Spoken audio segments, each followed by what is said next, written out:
Hello everyone, welcome to my YouTube channel banking point. Friends, I hope आप सभी काफ़ी अच्छे होंगे और आप सभी की प्रिपरेशन काफ़ी अच्छे से चल रही होगी।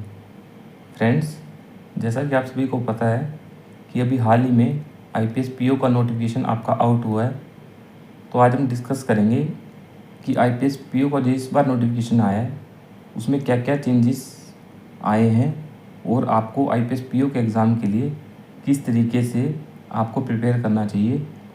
आपको मंथ वाइज बताया जाएगा कि जुलाई में आपको ऐसे प्रिपेयर करना है, ऐसे ही आपको अगस्त में और टिल मेंस तक, और आगे आपका जब इंटरव्यू होगा तब भी आपको बताया जाएगा कि आपको किस अकॉर्डिंग प्रिपेयर करना चाहिए और क्या गलतियां ऐसी है जो आपको नहीं करनी चाहिए। तो चलिए फ्रेंड्स, हम शुरू करते हैं।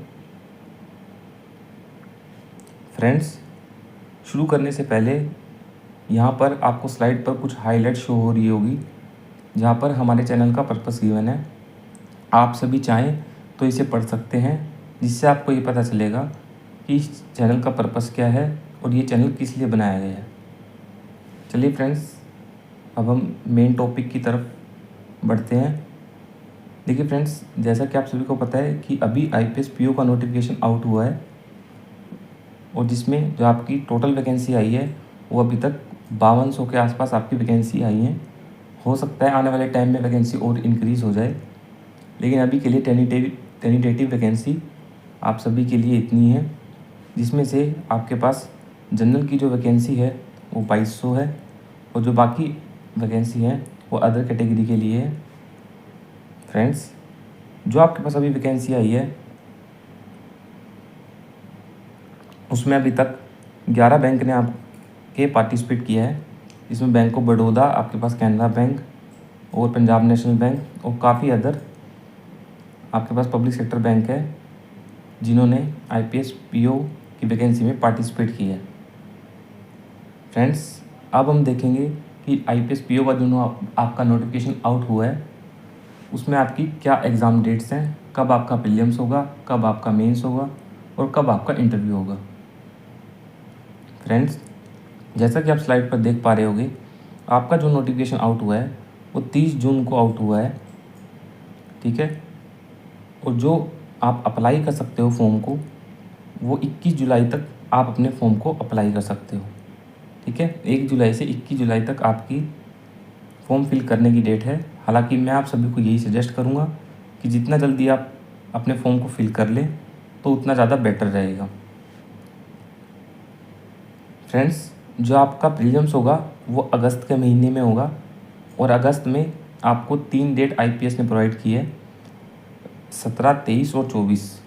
इन तीनों डेट पे आपके प्रीलिम्स एग्ज़ाम होंगे और शिफ्ट वाइज होंगे। हर एक डेट पे कुछ ना कुछ शिफ्ट रखी जाएंगी।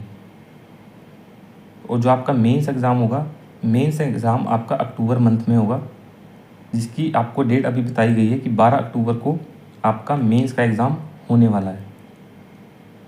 और जो आपका इंटरव्यू कंडक्ट होगा वो नवंबर से दिसंबर के महीने में कंडक्ट होगा। जो एस्पिरेंट मेंस में आपके सिलेक्ट होंगे उनका इंटरव्यू आपका कंडक्ट किया जाएगा और जो फाइनल अलॉटमेंट है आपकी वो आपको 2026 में अलॉट होगी। फ्रेंड्स, चलिए अब हम देखते हैं कि फॉर्म फिल करने के लिए आपकी क्या एलिजिबिलिटी होनी चाहिए और क्या फ़ीस स्ट्रक्चर है। जनरल कैटेगरी के लिए कितनी फ़ीस है और अदर कैटेगरी के लिए क्या फ़ीस है।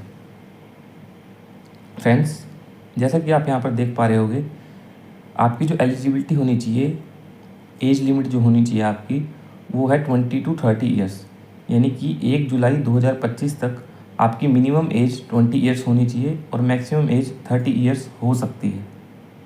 आपकी एलिजिबिलिटी इसी के अंडर होनी चाहिए। आप इस चीज़ को बहुत ध्यान में रखें कि जब भी फॉर्म फिल करें तो अपनी एज ज़रूर चेक कर लें कि 1 जुलाई 2025 तक आपकी अभी एज कितनी है, क्योंकि काफ़ी सारे एस्पिरेंट फॉर्म फिल करने में गलती कर देते हैं और बाद में उनका फॉर्म रिजेक्ट हो जाता है। तो आप सभी इस चीज़ का ध्यान रखिएगा।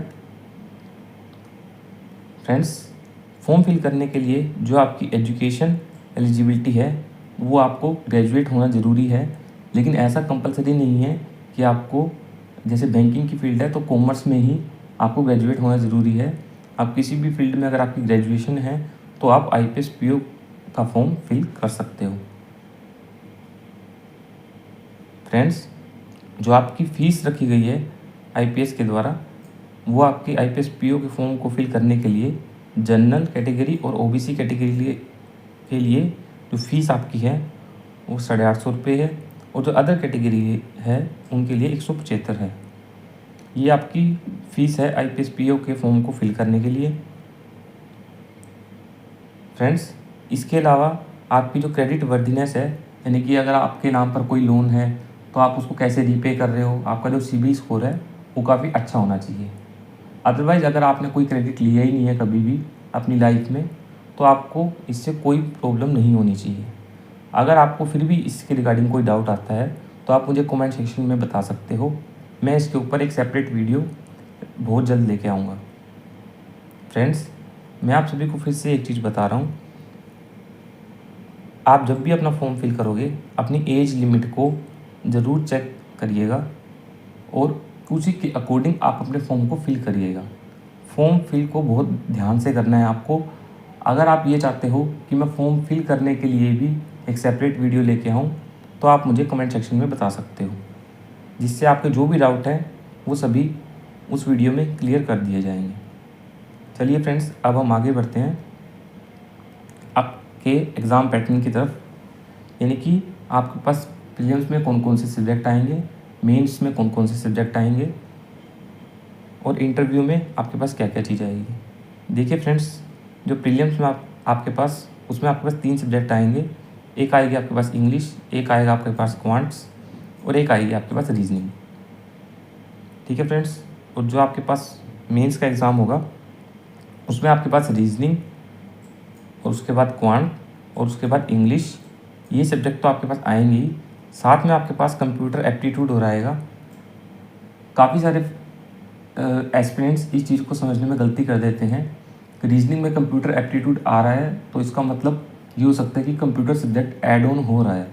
देखिए फ्रेंड्स, यहाँ पर कंप्यूटर एप्टीट्यूड का मतलब आपका कंप्यूटर सब्जेक्ट नहीं है। यहाँ पर कंप्यूटर एप्टीट्यूड का मतलब है आपकी लॉजिकल रीजनिंग, जैसे कि आपका मशीन इनपुट आउटपुट हो गया, जैसे कि आपकी न्यू पैटर्न की कोडिंग डिकोडिंग हो गई है, उसे यहाँ पर कंप्यूटर एप्टीट्यूड में कंसिडर किया जाता है। आप यहाँ पर इस चीज़ को मिस इंटरप्रेट मत करिएगा। फ्रेंड्स, इसके बाद मेंस के बाद जो आपका होगा वो आपका इंटरव्यू होगा, जो 100 मार्क्स का होगा आपके पास। और मेंस में सभी सेक्शन को अटेम्प्ट करने के बाद ही आपके पास एसे या लेटर आपको टाइप करने के लिए आपको एक फॉर्मेट दिया जाएगा। वहाँ पर आपको एक ऐसे लिखना होगा, जितने भी आपके पास ऑप्शन होंगे उसमें से एक ऐसे आपको सेलेक्ट करना होगा, और जितने भी आपके पास लेटर होंगे उसमें से एक लेटर आपको वहाँ पर टाइप करना होगा। ठीक है, अब उनकी वर्ड लिमिट क्या होनी चाहिए, ठीक है, आपका कितना टाइम उसको अलॉट होगा आपके पास आपके डिस्क्रिप्टिव सेक्शन को अटेम्प्ट करने के लिए, ये हम आगे डिस्कस करेंगे। फ्रेंड्स, जैसा कि आप यहाँ पर देख पा रहे होगे, ये आपका प्रीलिम्स का जो आपके सेक्शन है उसमें आपके पास कितने क्वेश्चन आएंगे, कितना टाइम आपको मिला है, ये आपको स्लाइड पर शो हो रहा होगा। फ्रेंड्स, इस बार आपको यहाँ पर कुछ चेंजेस देखने को मिलेंगे। इंग्लिश आपका लेकिन जैसा पहले था वैसा ही आपका अभी भी इंग्लिश सेक्शन है। आपके पास पहले भी 30 क्वेश्चन थे, 20 मिनट आपको मिलते थे और 30 मार्क्स मिलते थे। लेकिन पहले आपको 35 क्वेश्चन मिलते थे क्वांट में, 35 क्वेश्चन मिलते थे आपको रीजनिंग में, और दोनों के लिए आपको 35 मार्क्स अलॉट होते थे और टाइम सेम ही रहता था। लेकिन इस बार आपके पास क्वांट में 35 क्वेश्चंस हैं, जिसके लिए आपको मार्क्स मिलेंगे 30, और रीजनिंग में आपके पास 35 क्वेश्चंस हैं, जिसके लिए मार्क्स मिलेंगे आपको 40। तो आपको इस चीज़ को ध्यान में रखना है कि इस बार का पैटर्न थोड़ा चेंज हुआ है। चलिए फ्रेंड्स, अब हम मेन सेक्शन की तरफ देखते हैं। मेंस में आप देख पा रहे होंगे कि आपको इस सेक्शन के लिए कुछ सेपरेट टाइम अलॉट हुआ है। फ्रेंड्स, यहाँ पर एक बात ध्यान देने लायक है कि इस एग्ज़ाम में आपके पास सेक्शनल कट ऑफ होगी। ये IPS PO का एग्ज़ाम है आपके पास, SBI जैसा एग्ज़ाम नहीं है जहाँ पर आपको सेक्शनल कट ऑफ नहीं देखने को मिलती है। यहाँ पर आपको ईच सेक्शन की सेक्शनल कट ऑफ देखने को मिलेगी, आपको उसे क्वालिफाई ज़रूर करना होगा। फ्रेंड्स, जो जितने भी क्वेश्चंस आपके पास आएंगे, जितना टाइम आपके पास अलॉट होगा, ये ऑफिशियल नोटिफिकेशन की तरफ से यहाँ पर डाटा आपको प्रोवाइड किया गया है।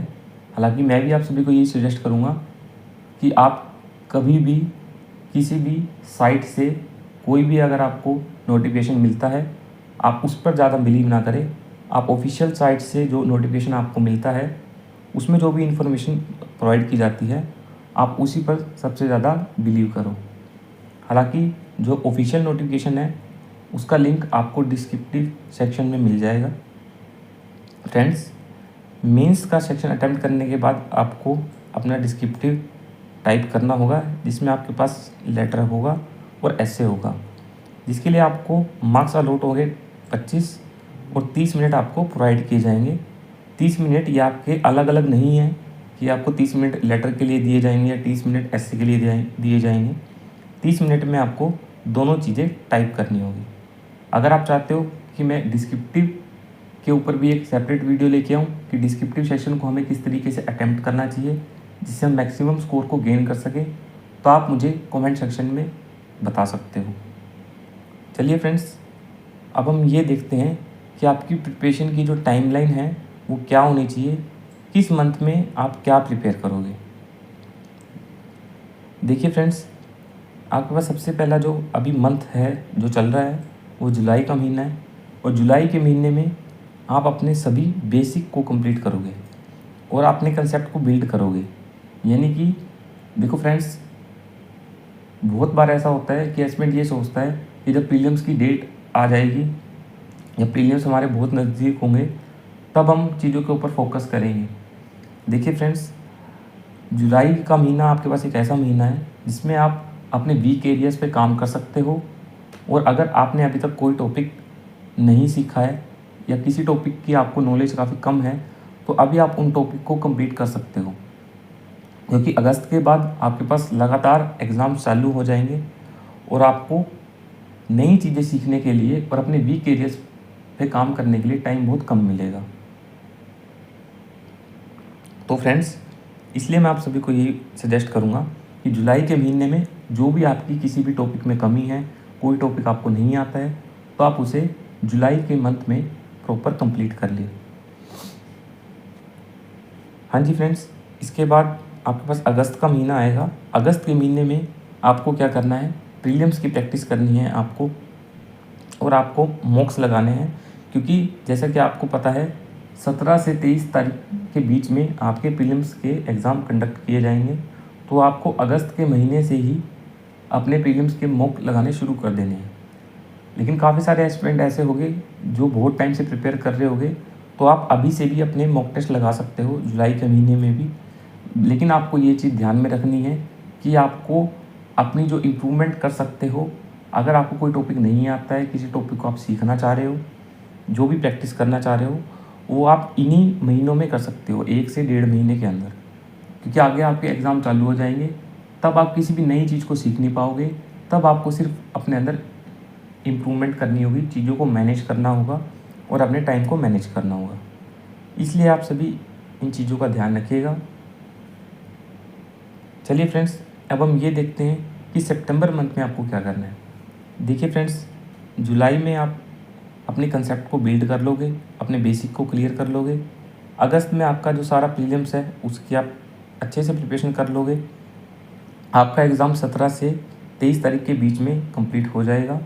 उसके बाद सितंबर मंथ में आपको क्या करना है, जो आपका सितंबर मंथ होना चाहिए वो पूरा का पूरा आपका मेंस के ऊपर फोकस्ड होना चाहिए। सितंबर के महीने में आप अपने मेंस की प्रिपरेशन करोगे, मेंस के आप मॉक टेस्ट लगाओगे और हर मॉक टेस्ट में आपको इम्प्रूवमेंट करनी है। काफ़ी सारे एस्पिरेंट ऐसे हैं जो ये सोच लेते हैं कि मेंस के जो मॉक टेस्ट होते हैं या प्रीलिम्स के मॉक टेस्ट होते हैं वो हमारी प्रैक्टिस के लिए होते हैं। देखिए फ्रेंड्स, जो भी मॉक टेस्ट होते हैं वो आपकी कभी भी प्रैक्टिस के लिए नहीं होते हैं। मॉक टेस्ट आपको वर्स्ट से वर्स्ट लेवल के लिए प्रिपेयर करने के लिए होते हैं, ठीक है। और हर एक मॉक टेस्ट आपको कुछ ना कुछ नया आपको सिखाएगा और हर एक मॉक टेस्ट में आप कहीं ना कहीं फंसोगे। आप कभी भी ये नहीं सोच सकते हो कि अगर इस मॉक टेस्ट में मैंने ये गलती कर दी तो नेक्स्ट मॉक टेस्ट में मेरी वो गलती ठीक हो जाएगी। सबसे पहली चीज़ तो यही है कि आपको हर एक मॉक टेस्ट में अपना एनालिसिस बहुत बेटर करना होगा।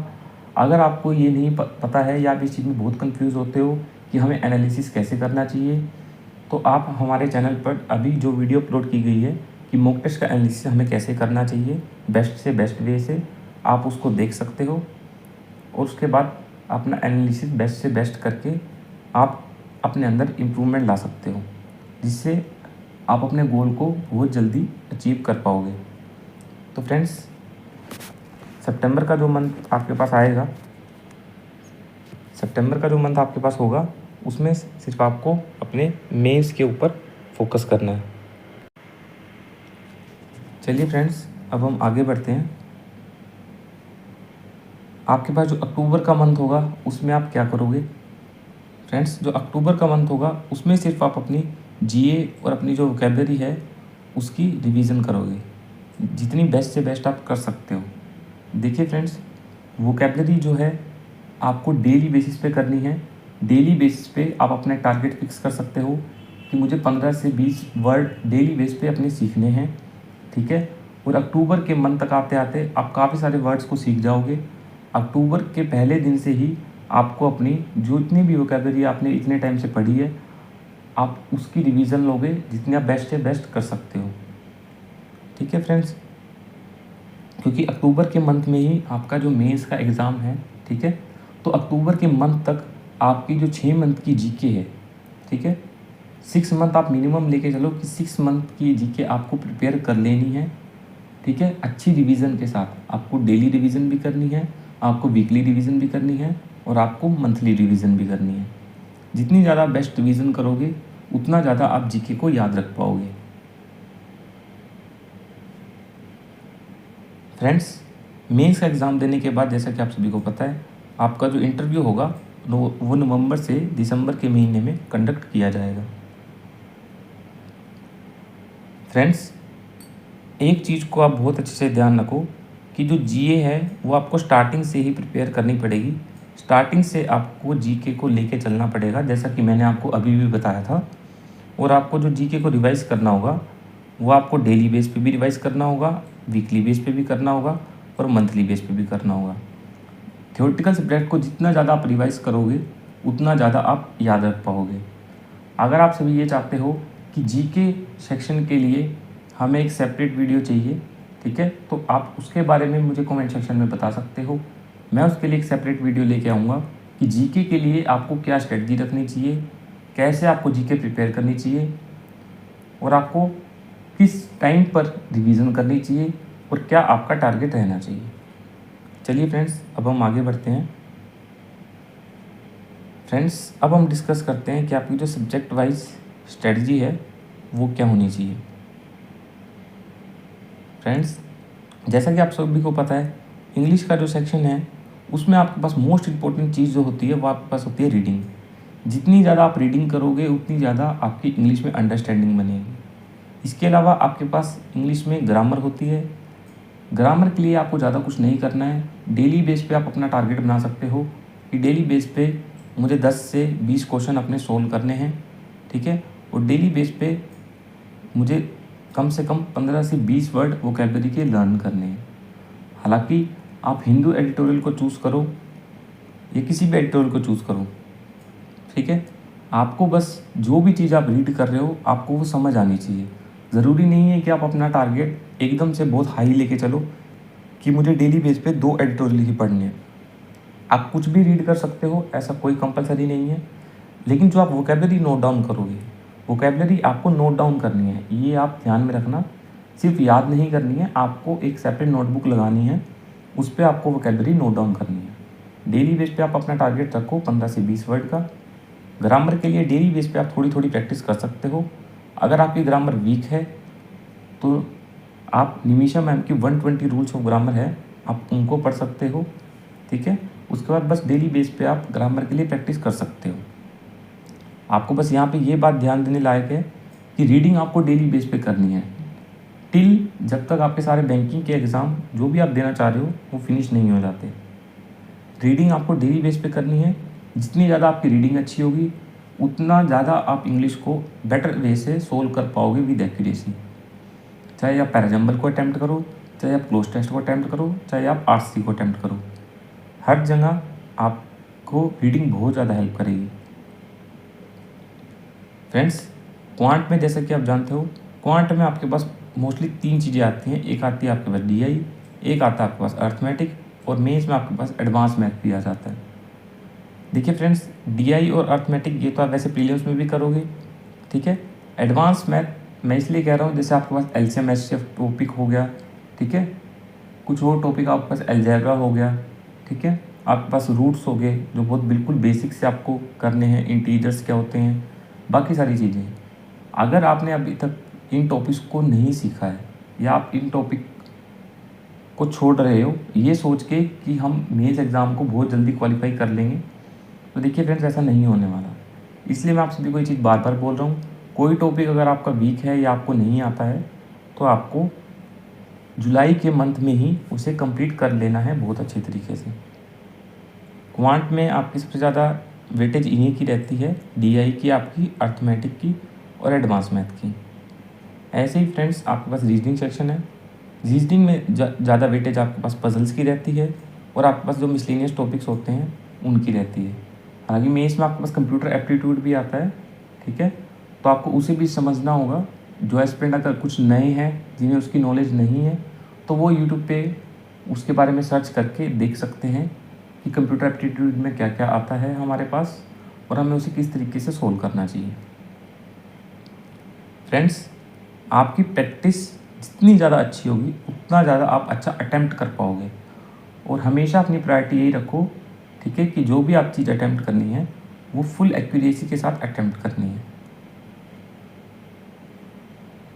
इसके बाद फ्रेंड्स, जीए में आपको क्या करना है, जीए आपको 6 मंथ की एटलीस्ट प्रिपेयर करनी पड़ेगी बैंकिंग एग्ज़ाम के लिए, ठीक है। इसके अलावा आपको स्टैटिक बैंकिंग भी कंप्लीट करनी पड़ेगी और बैंकिंग अवेयरनेस भी। फ्रेंड्स, इन दोनों चीज़ों में आपको डिफरेंस समझना है। बैंकिंग अवेयरनेस आपकी स्टैटिक भी होती है और बैंकिंग अवेयरनेस आपकी करंट अफेयर्स में भी आती है। तो ये भी आप जब जीके आप स्टार्ट करोगे तभी आपको ये चीज़ें साथ में लेके चलनी पड़ेगी। हालांकि मैं आप सभी को यही सजेस्ट करूँगा कि आप आपके पास जो भी स्टैटिक पोर्शन है, स्टैटिक आपके पास स्टैटिक जीके है या स्टैटिक बैंकिंग है, आप उसको डेली बेस पे एक एक टॉपिक को रीड कर लो, ठीक है, और एग्ज़ाम से पहले उसको कंप्लीट कर लो और अक्टूबर के मंथ में आप जाके उसको रिवाइज कर लो।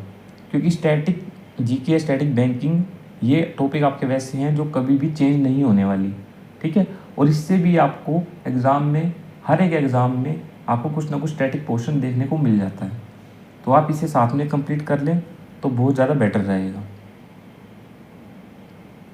फ्रेंड्स, इसके अलावा आपके पास जो मान लो अगर आपके पास आरआरबी के एग्ज़ाम भी आगे आएंगे तो आप सिर्फ ये मत सोचना कि अभी मेरे को सिर्फ आईपीएस के लिए ही प्रिपेयर करना है, ठीक है। आप जितना ज़्यादा अभी चीज़ों को सीख सकते हो यही टाइम है आपके पास सीखने का, ठीक है। तो आप कंप्यूटर को भी अगर पहले ही कंप्लीट कर लो तो बहुत ज़्यादा बेटर रहेगा, ताकि आपको आने वाले टाइम में आपके लगातार एग्ज़ाम चालू हो जाएंगे तो आपको ज़्यादा बर्डन फील ना हो। चलिए फ्रेंड्स, अब हम देखते हैं कि जो डिस्क्रिप्टिव सेक्शन है आपका, ये मैं पहले भी बता चुका हूँ, इसमें आपको एस्से और लेटर टाइप करना होगा, ठीक है। तो डिस्क्रिप्टिव की प्रैक्टिस है, हालांकि आप अभी प्रीलिम्स के लिए ही प्रिपेयर करो। डिस्क्रिप्टिव की प्रैक्टिस आप आगे कर सकते हो। हालांकि अगर आप चाहते हो कि मैं इसके ऊपर एक सेपरेट वीडियो लेके आऊँ कि डिस्क्रिप्टिव के लिए कैसे प्रिपेयर करना चाहिए, तो आप मुझे इन्फॉर्म कर सकते हो।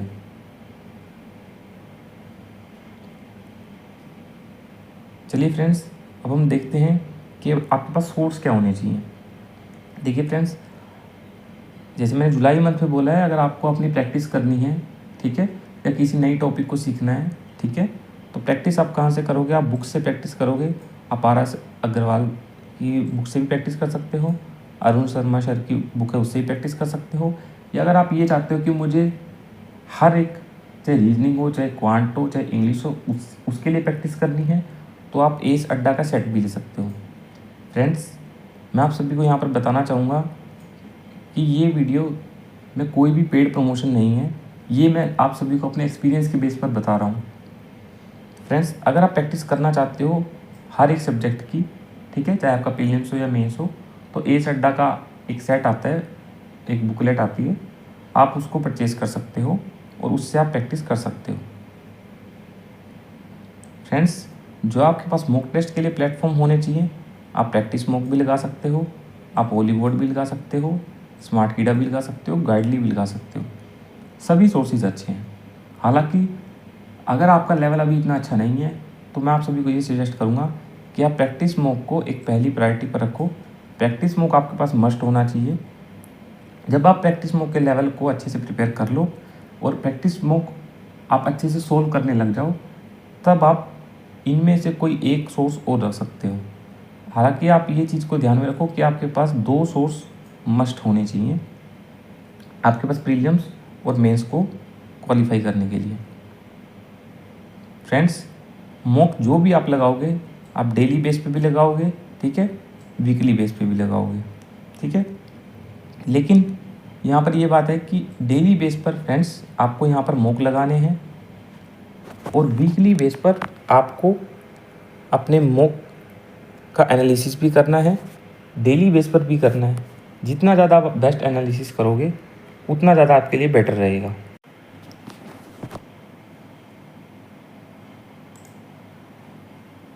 फ्रेंड्स, आपको साथ में ये भी ध्यान रखना है कि जो भी आप मॉक टेस्ट लगाओ या क्वेश्चन लगाओ, ठीक है, या किसी भी एग्ज़ाम के लिए अगर आप प्रिपेयर करते हो तो प्रीवियस ईयर आपके लिए बहुत ज़्यादा हेल्पफुल रहते हैं। प्रीवियस ईयर का आपको पैटर्न देखना है, ठीक है, प्रीलिम्स का पैटर्न क्या रहा, मेंस का पैटर्न क्या रहा, एग्जामिनर ने कहाँ पर ज़्यादा फोकस किया, ठीक है। चाहे आपका रीजनिंग सेक्शन हो, आपको एनालाइज बहुत बेटर तरीके से करना है। चाहे आपका रीजनिंग सेक्शन हो, क्वांट सेक्शन हो, ठीक है, या कोई पार्टिकुलर टॉपिक हो, किस टॉपिक से ज़्यादा क्वेश्चन पूछे गए थे, किस तरीके से क्वेश्चन की फ्रेमिंग की गई थी, आपको ये एनालाइज बहुत अच्छे से करना है, ठीक है। तो अगर आप किसी भी एग्ज़ाम के लिए प्रिपेयर करते हो तो प्रीवियस ईयर आपकी बहुत ज़्यादा हेल्प करते हैं। इसका मतलब ये नहीं है कि आपको प्रीवियस ईयर सोल्व करने लग जाना है। प्रीवियस ईयर से जस्ट आपको एनालिसिस लेना है, ठीक है। हालांकि आप ये भी कर सकते हो कि आप पूरे वीक अपने मॉक टेस्ट लगा रहे हो, ठीक है, या पूरे वीक आप प्रैक्टिस कर रहे हो, ठीक है। संडे वाले दिन आप ट्राई कर सकते हो, ठीक है, कि हम मेमोरी बेस्ड पेपर लगा लेते हैं और हम ये देखते हैं कि हमारा रैंक क्या आ रहा है। कभी भी आप अपने मॉक टेस्ट में अपने मार्क्स पर फोकस मत करो। अगर आपको फोकस करना है तो सिर्फ आप अपनी परसेंटाइल पर फोकस करो। चलिए फ्रेंड्स, हम आगे बढ़ते हैं।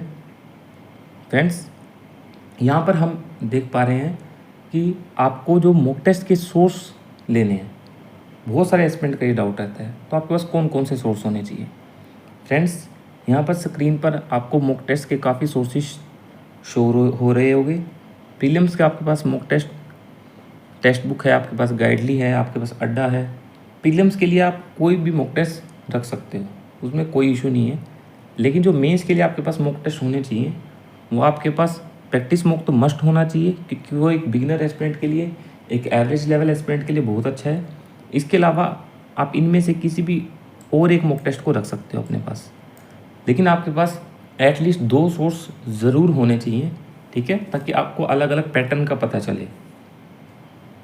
प्रैक्टिस मॉक आप अपने पास मस्ट रखो। मैं आप सभी को अपने एनालिसिस के बेस पर यही सजेस्ट करूँगा, और एक सोर्स को और रखो, तो ये आपके पास एक परफेक्ट कॉम्बो बन जाएगा। चलिए फ्रेंड्स, अब हम आगे बढ़ते हैं। देखिए फ्रेंड्स, अब हम ये देखते हैं कि आपकी मॉक टेस्ट की जो स्ट्रेटजी है वो क्या होनी चाहिए। फ्रेंड्स, आप अपने वीकली बेस पर भी मॉक लगाओगे, ठीक है, और आप अपने सेक्शनल भी लगाओगे। फ्रेंड्स, मैं आप सभी को ये अपनी पिछली वीडियो में भी बता चुका हूँ, मॉक टेस्ट में आपको प्रोग्रेस तभी मिलेगी जब आपको प्रोग्रेस आपको सेक्शनल में मिलेगी, और सेक्शनल में प्रोग्रेस आपको तभी मिलेगी जब आपको प्रोग्रेस क्विज़ में मिलेगी, ठीक है। तो आपको जब भी प्रिपेयर करना है तो स्टेप बाय स्टेप प्रिपेयर करना है, ठीक है। पहले आप अपनी क्विज़ में इम्प्रूवमेंट करो, उसके बाद आप सेक्शनल लगाओ, और सेक्शनल में जब आपको इम्प्रूवमेंट मिलती है तब आप मॉक टेस्ट पर आपको मूव ऑन करना है। आपको हर एक चीज़ को एनालाइज करना है, क्या आपकी एक्यूरेसी रह रही है, क्या आपका टाइम रह रहा है, क्या आपके पास वीक एरियाज़ हैं, ठीक है। आपके स्ट्रॉन्ग पॉइंट, आपके वीक पॉइंट, आपको इस चीज़ का पता होना चाहिए। मॉक टेस्ट का एनालिसिस जितना ज़्यादा आप बेटर करोगे उतना ज़्यादा आप इम्प्रूव कर पाओगे। आपको हमेशा इस बात को ध्यान में रखना है कि अपनी मिस्टेक्स में इम्प्रूव आप तभी कर पाओगे जब आपको आपकी एक्चुअल में मिस्टेक्स पता होगी। तो एनालिसिस आप जितना बेस्ट कर सकते हो उतना बेस्ट आपको एनालिसिस करना है। डेली बेस पर भी करना है आपको और वीकली बेस पर भी करना है। साथ में फ्रेंड्स ये एक ऐसी मिस्टेक है जो मोस्टली एस्पेंड करते हैं। देखिए फ्रेंड्स, जितनी भी आपको अपनी मिस्टेक पता चलती है, चाहे आपको डेली बेस पे पता चल रही हो, जो आपने वीकली टारगेट बनाया था उसमें आपको जो भी मिस्टेक मिल रही हैं, आपकी टाइम मैनेजमेंट की मिस्टेक है, किसी भी चीज़ की मिस्टेक है, आपको अपनी हर एक मिस्टेक को नोट डाउन करना है। आपको डेली बेस पर जो भी मिस्टेक मिलती है, एक सेपरेट नोटबुक आप लगाओ, एक सेपरेट डायरी लगाओ, उस पर आपको अपनी हर एक मिस्टेक को नोट डाउन करना है। और अपना जब भी आप अपना डेली शेड्यूल स्टार्ट करो उससे पहले आपको अपनी वो मिस्टेक एनालाइज करनी है। ठीक है, उन मिस्टेक के बारे में आपको देखना है कि मैं डेली बेस पर ये गलती कर रहा था और नेक्स्ट डे मुझे वो गलती नहीं करनी है। इससे आपको सबसे ज़्यादा इम्प्रूवमेंट मिलेगी। मोस्टली एस्पिरेंट सिर्फ अपनी मिस्टेक के बारे में सोचते हैं, उसे नोट डाउन नहीं करते हैं।